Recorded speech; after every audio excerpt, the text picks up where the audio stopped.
शिमला आणि जयपूरला नैना मॅडमच्या ओळखी आहेत, तर मी तिथेही जाऊ शकते जॉबसाठी. तुम्ही कायम इथून दूर जाण्याच्या गोष्टी का करत असता?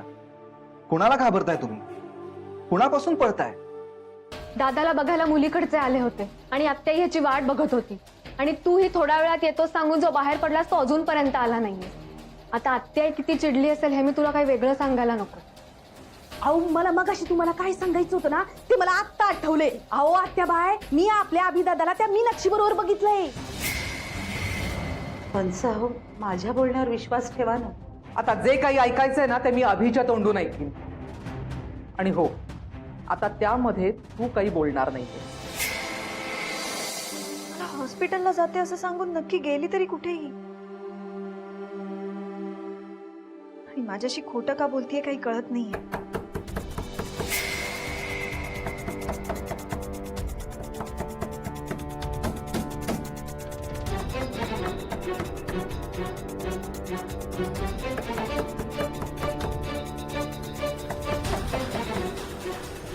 कोण आहे? मी नैना. थकले आज खूप थकली आज. हॉस्पिटलमध्ये पेशंटची नुसती रांग लागली होती आज. आणि त्यात बरोबर माझ्या बरोबरच्या 2 सिस्टर्स नेमकी दांडी मारली न सांगता त्यांनी. पेशंट पण सांभाळा, डॉक्टरांच्या बरोबरीने धावपळ पण करा. आज सकाळपासून सुखाचे 2 घास सुद्धा खायला झाले नाहीयेत बघ. हॉस्पिटलमधनं बाहेर पडले तेव्हा फोन बघितला, तेव्हा लक्षात आलं तुझा फोन येऊन गेल्याचं.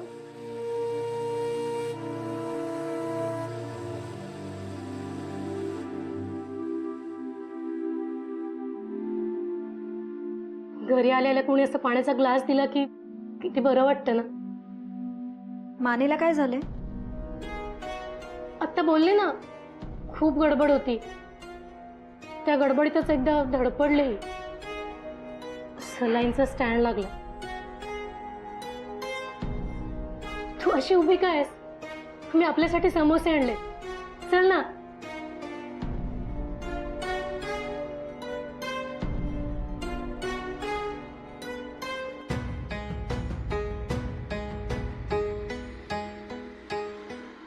काय ग, काय झालं?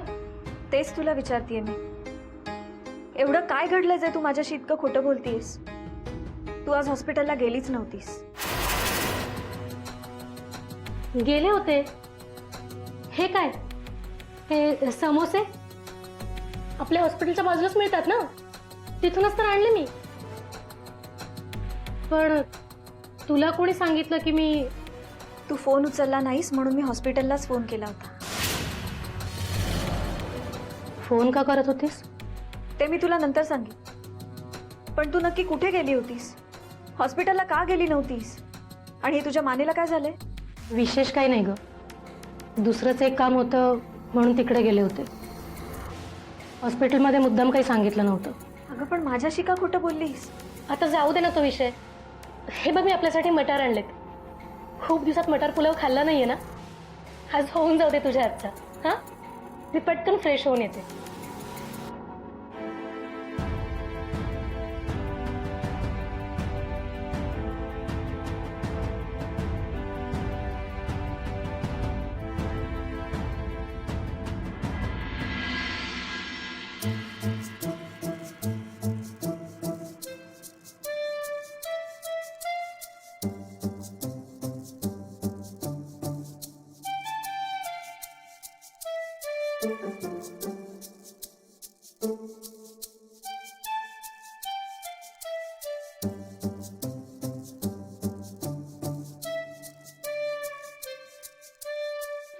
वहिनी, तू अजून इथंच उभी आहेस?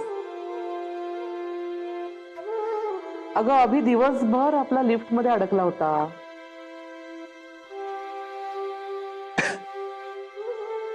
भुकेलेला असेल, त्याच्या खाण्यापिण्याचं काहीतरी बघ जरा. आणि पटकन बनवता येईल ना असं काहीतरी बनवून आण. हो,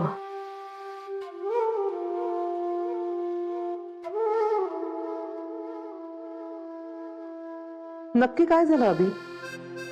वहिनी म्हणत होती तू लिफ्ट मध्ये अडकला होतास. हो ना, अगं खूपच हॉरिबल होतं सगळं. कुठल्या लिफ्टमध्ये अडकला होतास? लिफ्ट मध्ये ना? कोणत्या लिफ्ट मध्ये अडकला होतास असं विचारतेस ना? हो, आता लिफ्ट म्हणजे ती कुठल्या तरी बिल्डिंगची असणारच ना. क्लायंट, हं? तू म्हणाला होतास ना की क्लायंटला भेटून खाली येत असताना लिफ्ट मध्ये अडकला होतास, हो ना? हो, तेच तेच सांगतोय मी आत्याईला. अगं आत्याई, त्या दिवशी मी तुला सांगितलं ना, मी एका क्लायंटचा खूप फायदा करून दिला, तर तो सारखा मला घरी बोलवत होता, ऐकतच नव्हतं. म्हटलं नको, पण तो म्हणाला नाही, तुम्ही या आणि लगेच निघून जा. मी म्हटलं ठीक आहे, आपण जाऊया आणि काहीतरी कारण सांगून निघूया. तसं मी तिथे गेलो आणि त्यांना सांगितलं घरी पाहुणे येणार आहेत, सो मला गेलं पाहिजे, आणि ताबडतोब निघालो. लिफ्ट जेमतेम 5व्या मजल्यावर पोचली आणि अचानक बंदच पडली. अरे बापरे, कमालच झाली नाही? हो ना. मग तू खूप घाबरला असशील. आता नाही म्हणायला थोडी भीती वाटणारच ना. मग काय केलं? काही नाही, अलार्म वाजवला, मग सिक्युरिटी गार्ड्स आले. मग पुढे? पुढे काय नाही, मग त्यांनाही कळेना नक्की काय झालंय ते. शेवटी लिफ्ट मेकॅनिकला बोलवावं लागलं, आणि मग पुढे काय झालं काही विचारूच नकोस. नाही विचारणार. हं?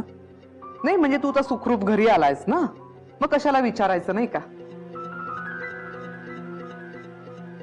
काय योगायोग आहे ना, तू लिफ्ट मधून बाहेर पडलास आणि लगेच समोर तुला सोहा भेटली.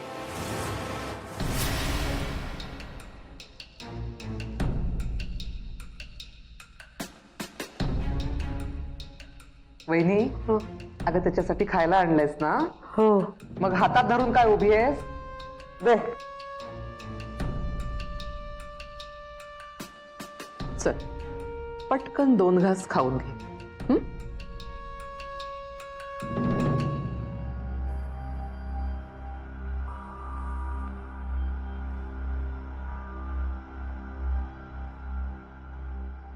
अभि, तुझी ही लिफ्टची गोष्ट ऐकल्यानंतर ना, मला माझा लहानपणीचा अभि आठवला.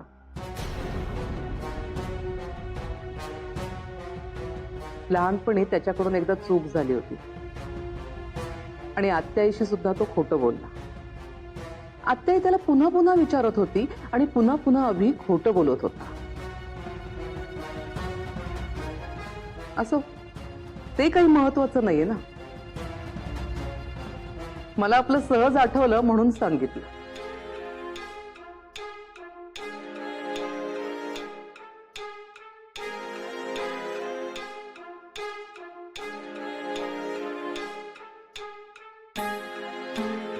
अभि, मला ना तुला आजच्या स्थळाबद्दल सांगायचंय.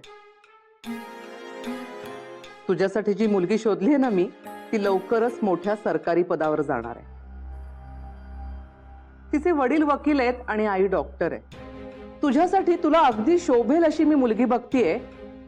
आणि तू काय करतोयस अभि? मी मी काय करतोय म्हणजे? मला सगळं माहिती आहे. तू कुठल्या लिफ्ट मध्ये अडकला होतास का मीनाक्षीच्या घरी बसला होतास?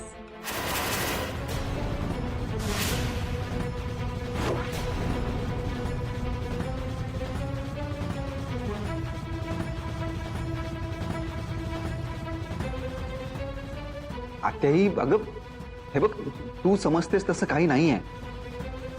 तुझा विश्वास नाहीये का माझ्यावर? माझा त्या मुलीवर विश्वास नाहीये.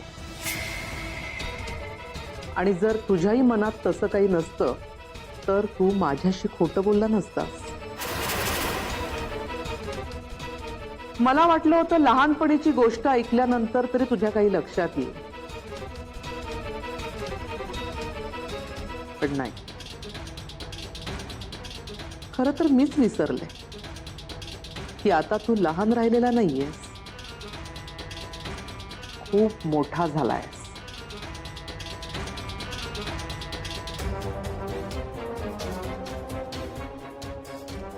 आते आय एम सॉरी.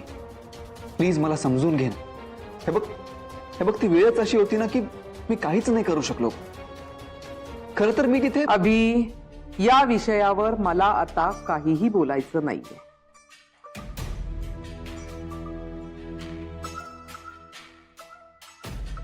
खाऊन घे. ऐक,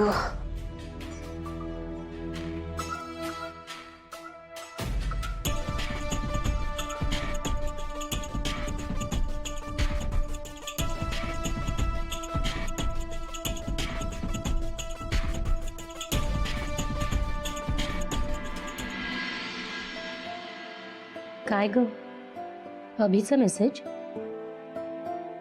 काय म्हणतोय? तू आलीस का ते विचारताय.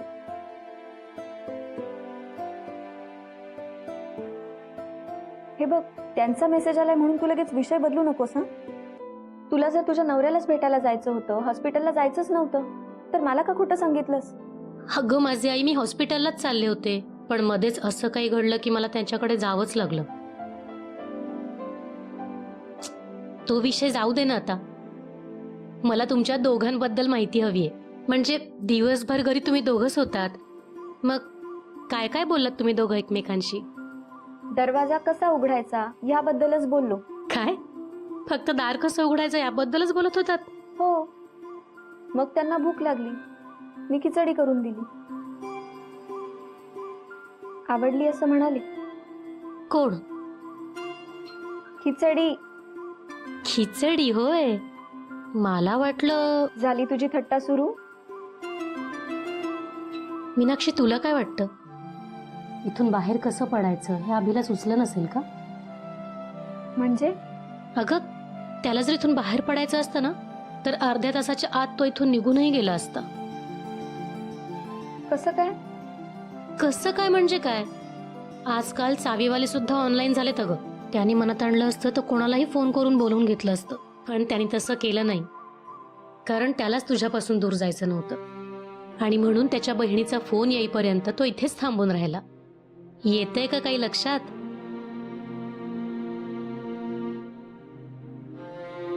कधीतरी एकदा त्याच्या डोळ्यात बघ, म्हणजे तुलाही कळेल खरंच त्याचं किती प्रेम आहे तुझ्यावर. माहितीये मला ते, म्हणूनच तर मी टाळतीये. अगं, बावळट आहेस का? हे बघ, तुला मला काय समजायचंय ते समज, पण माझ्या नशिबात प्रेम नाहीये ग, आणि म्हणूनच मला तो विषय वाढवायचा नाहीये. मीनाक्षी, अगं तू सतत जुन्याच गोष्टी आठवत बसतेस ना, म्हणून तुला असं वाटतंय. तुझ्या बाबतीत जे काही घडलं तो सगळा तुझा भूतकाळ होता. आता पुढचा विचार कर. अभिसारखा नवरा आणि परांजपेंसारखं कुटुंब पुन्हा पुन्हा मिळत नसतं. काही गोष्टी मान्य केल्या किंवा विसरण्याचा प्रयत्न केला तरी विसरता येत नाहीत ग. आणि तुला माहित नाही, पण मी माझ्या नवऱ्याला. तुझ्या नवऱ्याबद्दल तू काही सांगूच नकोस बघ. तुझा नवरा काय आणि माझा नवरा काय, दोघेही राक्षस होते. त्यांच्यामुळे जे काही भोगायचंय ना, ते तूही भोगलंस आणि मीही भोगतीये. पण आता तुझं नशीब तुला आणखीन एक संधी देतंय. विचार कर, संधी पुन्हा पुन्हा मिळत नसते. आणि अभिच्या बाबतीतली ही संधी जर तू सोडलीस ना, तर तुझं नशीब तुला कधीही माफ करणार नाही.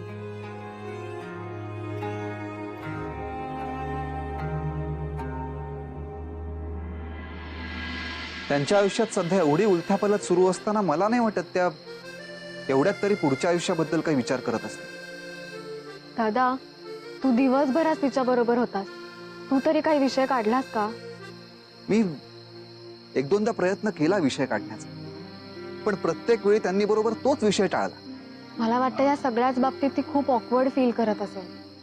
त्या मीनाक्षीचा विचार जरी मनात आला ना, तरी गलबलून जायला होतं बघ.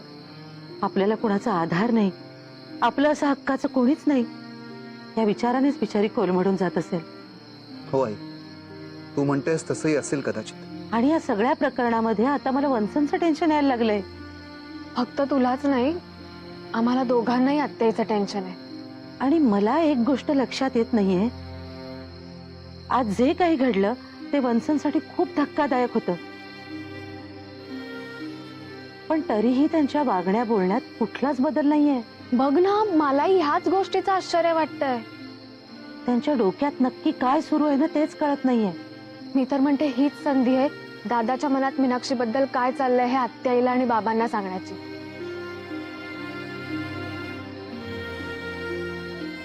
तसंही दादामध्ये आणि मीनाक्षीमध्ये काहीतरी सुरू आहे असं आत्याईला वाटतच आहे. म्हणजे आजच्या बोलण्यावरनं तुम्हालाही ते कळलं असेल. कोणी सांगावं, दादाने जर आत्याईकडे हा विषय काढला तर ती हो सुद्धा म्हणेल. नाही सोहा, आपण आपल्या बाबतीत मीनाक्षीला असं गृहीत धरणं बरोबर नाहीये. आपण अभिच्या भावना समजू शकतो, कारण त्याने स्वतः तशी कबुली दिली. पण मीनाक्षीचं तसं नाहीये. तिच्या बाबतीत आपण फक्त अंदाज बांधू शकतो. त्यामुळे तिला कोणत्याही गोष्टीचा त्रास व्हायला नको, आणि याच्या भावना तिला समजल्याच नाहीत असंही व्हायला नको. मी म्हणते ते पटतंय ना? हम्म. हं.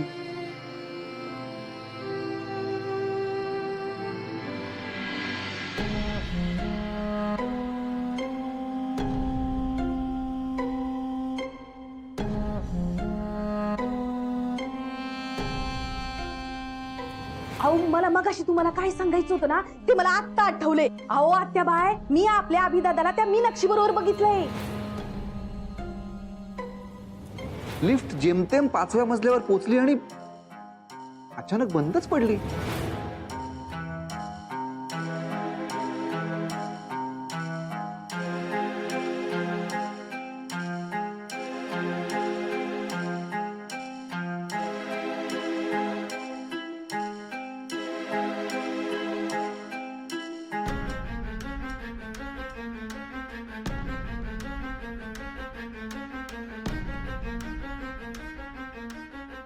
अभि जर माझ्याशी खोटं बोलण्याचं धाडस करत असेल तर हे प्रकरण वाटतं तेवढं सोपं नाहीये.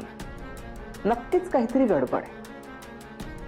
म्हणजे त्या मीनाक्षी बद्दल मला जे काही वाटत होतं ते शेवटी खरं व्हायला लागलंय. नाही बाबा, हा अभिच्या भविष्याचा प्रश्न आहे. आता तुला स्वस्थ बसून चालणार नाही.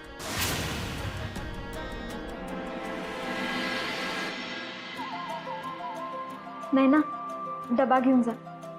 डबा कधी बनवलास? अगं सकाळी लवकर उठले होते, म्हटलं बनवावा.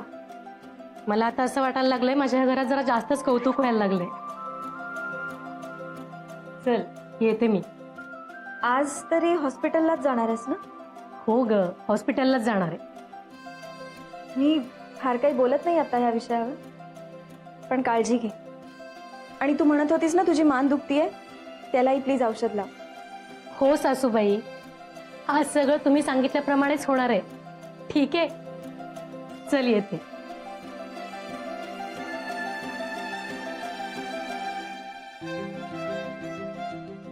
जसं मी तुझं ऐकते ना तसं तूही माझं ऐकावंस असं मला वाटतंय. बोल ना.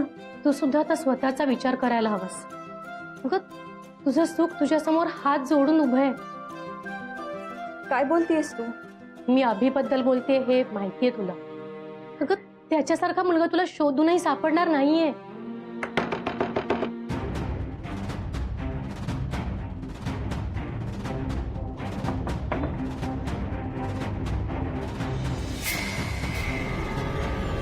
दारातच उभं करणार आहेस की आत या म्हणणार आहेस? या या ना, आत या.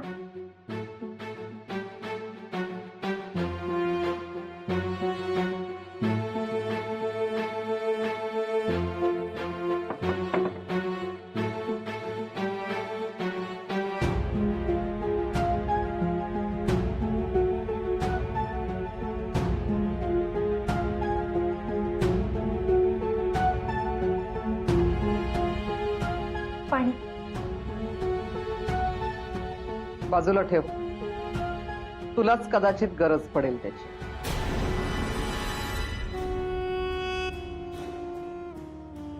आत्या आवाज इकडे कसा येणं केलं?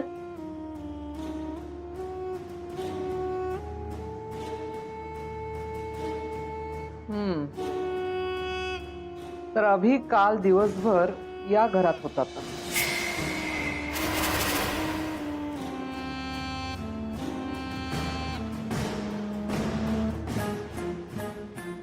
हो ना? हो, आले होते ते. नाही नाही म्हणजे मला ते खाली भेटले ना, तेव्हा मीच म्हणाले की कशासाठी म्हणाली?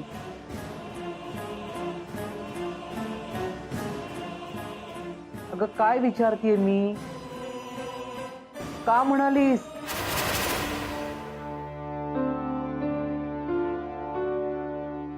मी काय म्हणते आत्या, आपल्या ओळखीचं कोणी घराजवळ दिसलं तर आपण 2 मिनिटं घरी येऊन जा असं म्हणतोस ना.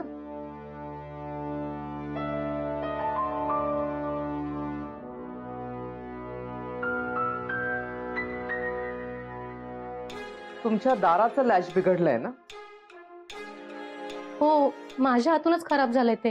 म्हणजे त्या दिवशी दरवाजा जोरात आपटला गेला आणि तुझ्या लक्षात आलं असेल ना मला काय म्हणायचंय ते? अहो त्यांच्या हाताला लागलं होतं. मी फक्त त्यांना मलमपट्टी करण्यासाठी घरी बोलवलं होतं, पण तेवढा तो दरवाजा बंद झाला. मी सतत नैनाला पण फोन करत होते, पण तिच्याकडनं पण काही रिप्लाय येईना. आणि त्यात अभिनचा पण फोन स्विच ऑफ झाला. अच्छा, तू हिला फोन करत होतीस म्हणजे तुझ्या फोनचा काही प्रॉब्लेम नव्हता ना?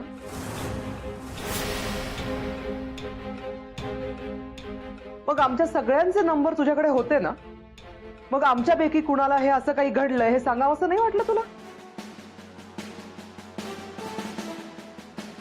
अगं बोल ना. माझ्या मनात तसा विचार आला होता, पण अभिच मला म्हणाले की उगाच कशाला घरच्यांना त्रास द्यायचा. कसं आहे ना मीनाक्षी, माझा अभि खूप गुणी आहे. एकदा काय झालं माहितीये, लहानपणी ना तो एक कुत्र्याचं पिल्लू घरी घेऊन आला. का तर म्हणे त्याची आई तिथं आसपास कुठेच नव्हती आणि ते बिचारं पावसात भिजत होतं. कुत्र्याचं पिल्लू घरी काय आणलं, त्याचा तर जीवच जडला त्याच्यावर. उठता बसता येता जाता सारखं आपलं त्या पिल्लाचं कौतुक. नाही पण आम्हाला कुणाला ते कुत्र्याचं पिल्लू घरात नको होतं ना. मग कसं बस समजावून त्याला आम्ही बाहेर सोडून आलो.